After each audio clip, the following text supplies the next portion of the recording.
Welcome back to Murder in the Black. It is your host, Steph. And I'm MD. Let's go ahead and get into our true crime case for today. Grab your coffee if it's the morning, your lemonade if it's the afternoon, and your wine if it's the evening. But either way, let's get into it. Today's case is entitled The Black Widow's Trap. Ernest Smith, James Raines, and LeRoy Evans. This week's true crime story is filled with twists, turns that will truly take your breath away.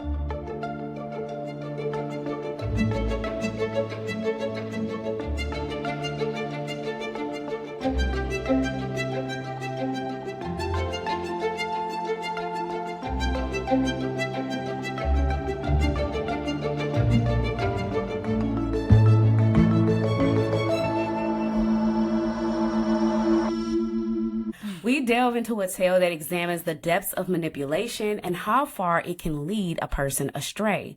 Betrayal is frequently portrayed in true crime as a trap that ensnares many individuals, yet it is often overlooked that we tend to view these scenarios from the perspective of those observing the situation in its entirety, rather than from the standpoint of those ensnared in the web of intrigue spun by the manipulator.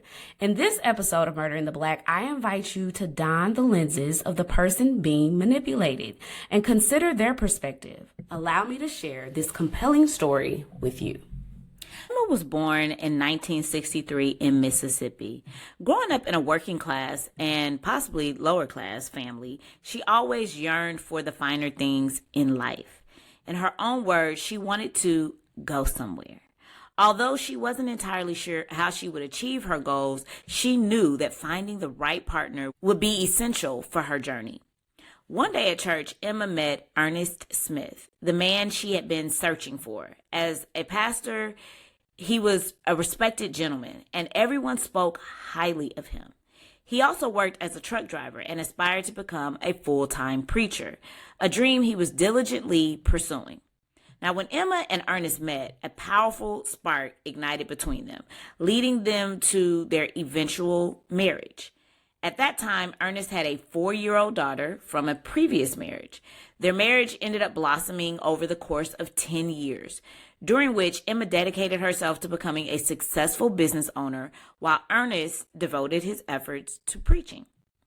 Emma excelled as an entrepreneur, successfully managing multiple businesses. She operated a thriving beauty supply store, explored opportunities in real estate, and ran a tax preparation business, which employed several individuals and achieving notable success across her ventures. I think that's pretty inspiring to have those three, and they're not all uniquely tied together. They're different and distinct in its own way. I applaud anybody who takes on the risk of being an entrepreneur, but for her to do it with 3 different businesses is really notable. Yeah, and she was doing exceptionally well too. I think that goes to show you she was able to diversify her time. Because they were different, you have to use your mind differently with each business. It was remarkable. The couple was viewed as role models within their church community, with many ministers respecting Ernest's preaching skills and offering him various opportunities. He received an offer to become the pastor of a mega church in Atlanta, which would allow him to pursue his preaching career full-time while also spending more quality time with his family. Emma dreamed of a life of fame and success, and with her husband on a path towards leading a highly regarded church, she felt like she was on the verge of realizing her aspirations. She aimed to be the best and to remain at the center of attention. Every year, they upgraded to a larger house and nicer cars and all the finer things. Well, what do you think about the concept of a mega pastor in a mega church? Because it used to be, you just had your church. We're a part of the Bible Belt being here in Texas. We used to have, churches on every corner. We're used to seeing that, but they're small, very communal. Now, a mega church is run like a Fortune 500 business. What do you think about that? Well, I think that there is that running a church like a business is not ideal. I don't think that that's wise, because I think you lose some of let me just say that in doing so, you are setting yourself up at risk of losing the values and the principles of biblical teaching. What then becomes more important is your bottom line, because that's what's most important in a Fortune 500 business. In any successful business, what's most important is, are we profitable? But I think that mega churches, like, I don't know, I think with Black people in the Black culture, I feel like the overwhelming, census, and I could be wrong, Steph, so you tell me what you think, is we kind of lift our nose up, even for those that attend a mega church, because obviously we're attending them, right? Because clearly people are in the congregation.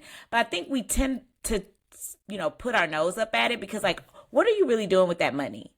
I think that's what, and I know it's like, but that's what it shouldn't be about that. But definitely, that sentiment is definitely out there. With it being ran like a business for some mega churches, obviously not all, that does put a bad taste in people's mouth. And people tend to remember the negative. They remember when a lot of those mega churches who are corrupt, they do the mega churches that are doing good. But since that's such a huge part of the Black community, we wanted to just touch on that. Everything changed on the night of April 12th, 2006. Ernest was returning home after spending time with his motorcycle friends. Emma reported that she was at home nursing a severe toothache and had taken medication that caused her to fall asleep. Just before midnight, Ernest arrived home with a friend, and they chatted for about 20 minutes before he went inside. Upon entering their home, Ernest was shot twice in the chest with a 9mm gun. In a desperate moment, he called out to Emma, exclaiming, "Baby, I've been shot." She later recounted to detectives that she had been asleep and was startled awake by a loud pop, only to find him mortally wounded at the bottom of the staircase. This tragic event raised questions about who would want to harm a pastor, marking a devastating turning point in their lives. The investigation revealed no significant clues or ballistic evidence, and while there were whispers of marital problems and rumors of infidelity, nothing was substantiated. The case eventually went cold. After Ernest's death, Emma found love again with a man named James Raine, who attended the same church. James did not grow up in wealth. He became a diesel mechanic, later serving in the military and being deployed to Iraq. Despite her past, Emma still sought connection and love. Their blossoming relationship did not go unnoticed as Emma began showering James with gifts, including jewelry and accessories, making him feel valued and adored. Although James was initially reserved, he became deeply invested in making money and maintaining appearances after getting involved with Emma. Eventually, the couple married and began building a life together, constructing a home of 4,000 to 5,000 square feet on 10 acres of land, which featured a pond. I mean, they were living it up. Emma and James were living it up. 10 acres, a pond. A pond? A pond. I have a pond. I'm gonna go back outside to just kind of sit by. Yeah, I just want to sit by the pond. Sit by the pond, drink my little tea here. That's amazing. Emma and James were described as a powerful Black couple, living a life of opulence, hosting parties, and reveling in their success. However, Emma employed manipulation tactics within their relationship that was a red flag to many who saw this. To others, or she often suggested to James that others would touch her or be trying to pursue her. This would provoke explosive reactions from James, who quickly became defensive, as he was determined to protect her and their lifestyle. Emma exercised significant control and influence over James, shaping their dynamic.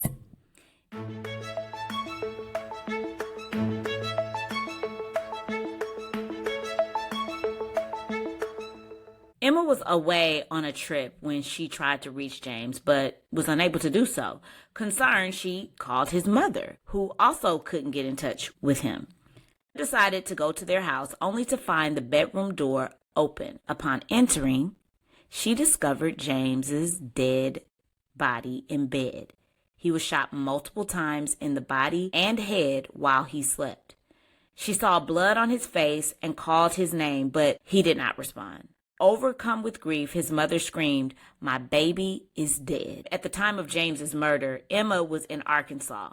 Questions arose. So if she was home, would she have been a target? Why would anyone want James dead? Emma had previously lost her husband, Ernest, after 10 years of marriage and was now widowed again by James Raine.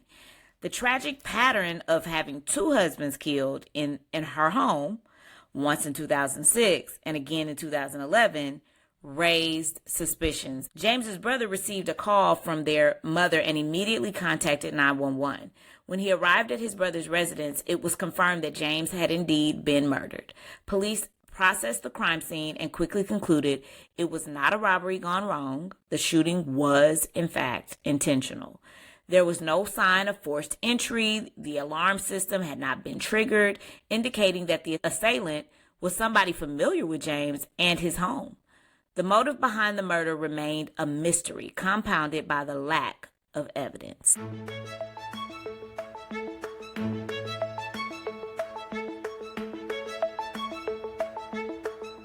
With the investigation going cold, James's family took it upon themselves to gather information. His uncle and his brother did not wish to impede the police's investigation, but sought to assist it.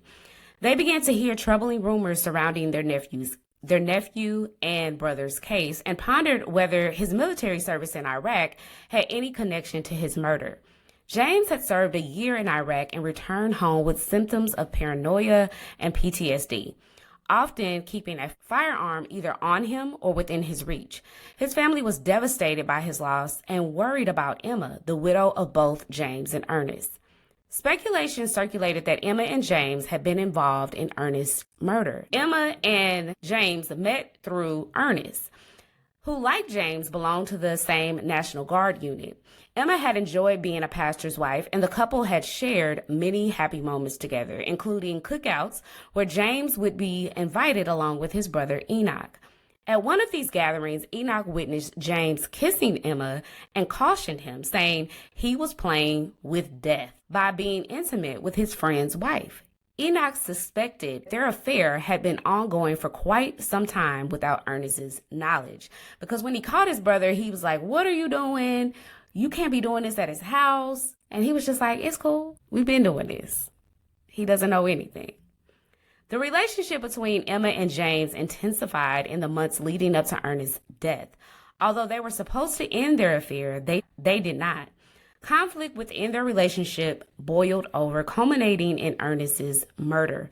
People began to question whether Emma and James had any involvement in the killing of Ernest, but they were never directly linked to the crime. Emma claimed she had been sleeping upstairs when Ernest was shot, yet there were peculiarities in her story. She was not wearing pajamas and had no traces of blood on her, despite claiming to have embraced her husband during his final moment. That's mad suspicious. That same night, Emma contacted Ernest's daughter to inform her that her father had been shot and was now deceased.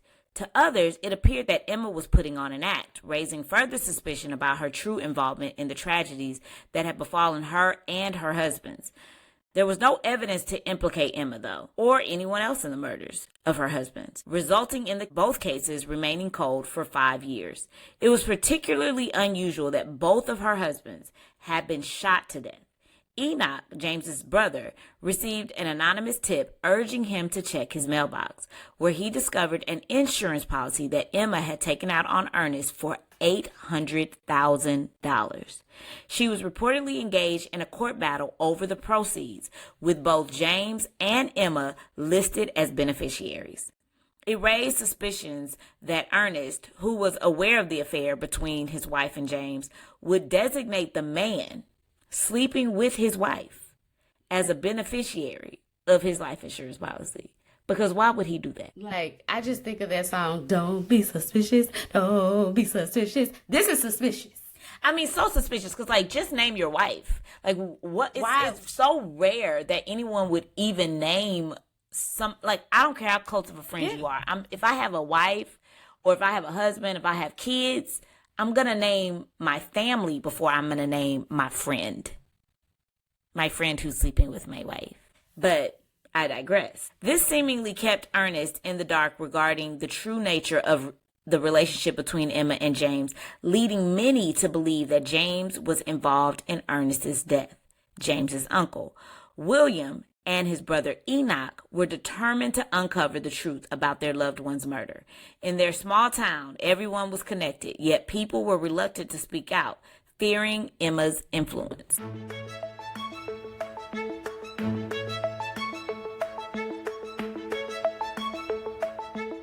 Emma had been married twice before James. Her first husband, LeRoy, had died under suspicious circumstances after being hit by a car in 1994, which left him a paraplegic. He required a feeding tube and was released into his mother's care.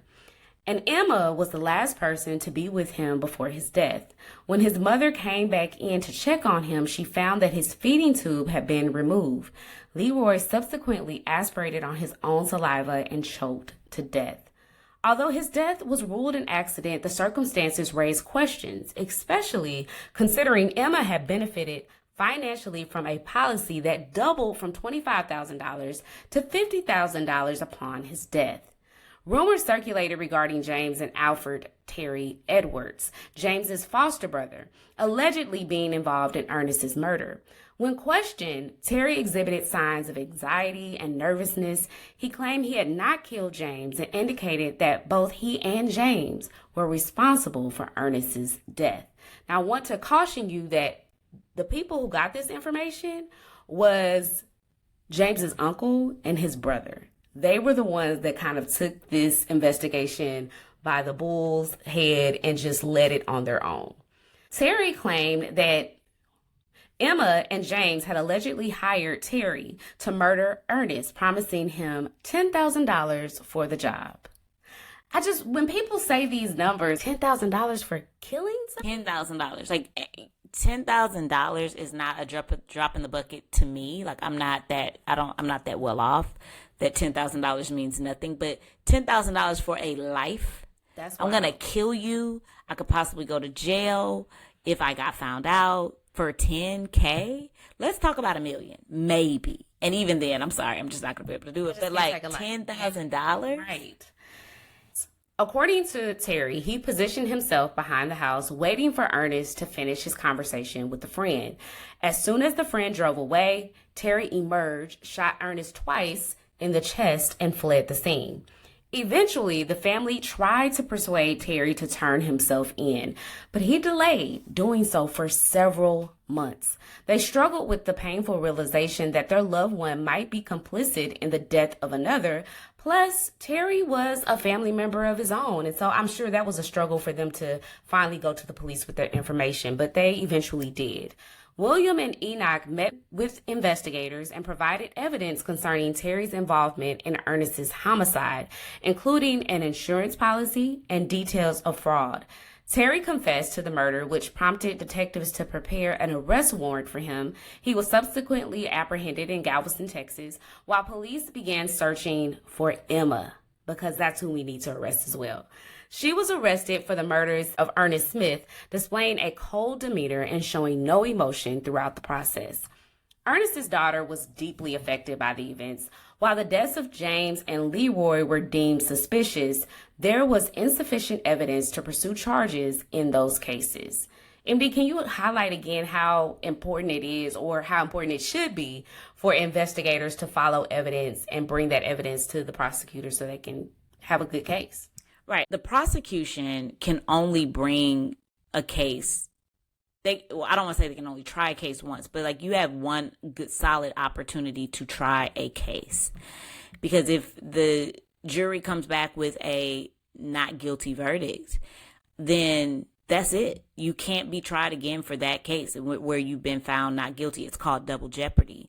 And so our Constitution does not allow for that, for you to be tried more than once after being found not guilty. So if you don't have enough evidence, then the prosecution, knowing that they may not have a slam dunk of a case, or if they feel like, we could potentially lose this case, they're going to be unwilling to take that to a jury, because with murder, there is no statute of limitations. So therefore, I'd rather wait and see if I can collect enough evidence, go to a jury with a better, stronger case, and have a stronger opportunity of getting a guilty verdict than going to the jury with a weak case and hoping to return a guilty verdict where I may get a not guilty verdict and then never be able to try this case again. If you know you have a stronger case with, like in this situation where Emma is being tried, where she was suspected in 3 different murders, but only one case has strong evidence, then a prosecution is going to say, listen, we're just going to try you for this one and then push for life. Because then, even though we may not have convicted you on paper for these other 2, we know that you did it and we know that you're away and you'll never be able to reoffend again. The unfortunate pattern suggests that relationships involving Emma just did not end in divorce, but rather it ended in death. When she was sick of you, she wasn't going to divorce you. She was going to kill you. Her lifestyle indicated a relentless pursuit of money, regardless of the consequences. Emma was charged with second-degree murder, as was the shooter, Terry. James's murder remains unsolved and classified as a cold case. Emma is currently serving a life sentence for the death of Ernest. The question lingered as to whether she ever truly loved her husbands. Described as a black widow, James's mother firmly believes that Emma is responsible for her son's death. As we conclude this episode, I encourage you to reflect at what Steph shared at the beginning of the podcast, considering the perspective of all those who were deceived in this case. What are your thoughts, Steph? Personally, I believe that when we seek love, comfort, and companionship, there is always a risk that the other person may not have our best interests at heart. This vulnerability is something we all face when we allow love into our lives, whether in a romantic relationship, friendships, or other forms of connection.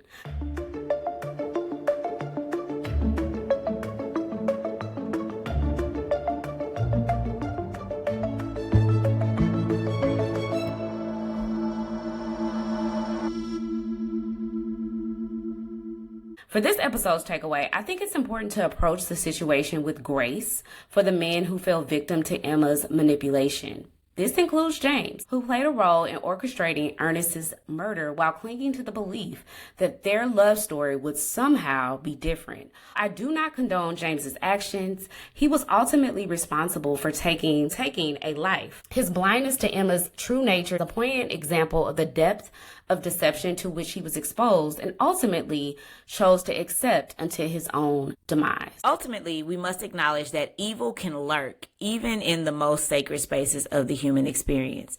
This reality is a chilling thought that should terrify us all. And in the words of Genuine, what's so different?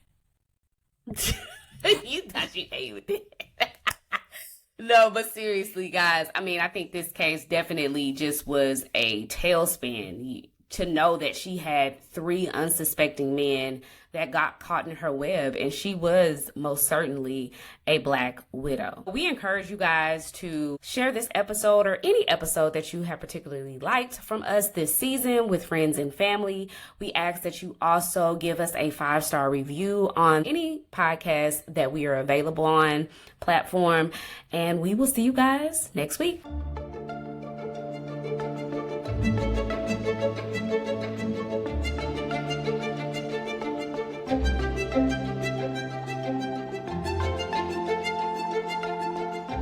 Thank you.